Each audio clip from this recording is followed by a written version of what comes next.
মনে করে একটা মৌজা ম্যাপ যদি দেখাতে যাস তাহলে মনে করি প্রথমে একটা সার্কেল নিয়ে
স্কয়ার ফিট, আয়তাকার স্কয়ার ফিট দৈর্ঘ্য গুণন প্রস্থ, তারপর ত্রিভুজের স্কয়ার ফিট হলো হাফ ভূমি গুণন উচ্চতা।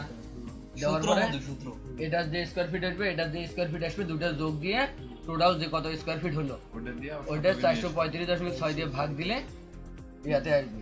আবার মনে কর যে জমি বলছে যে আমার হলো ইয়া আছে 5.5 শতক জমি আছে, এটার মধ্যে ডিজাইন করা লাগবে। 5.5 শতক জমি কত স্কয়ার ফিট হচ্ছে, 5.5 গুণন হলো 435.6 দিলে টোটাল স্কয়ার ফিট আসতেছে হলো 2400।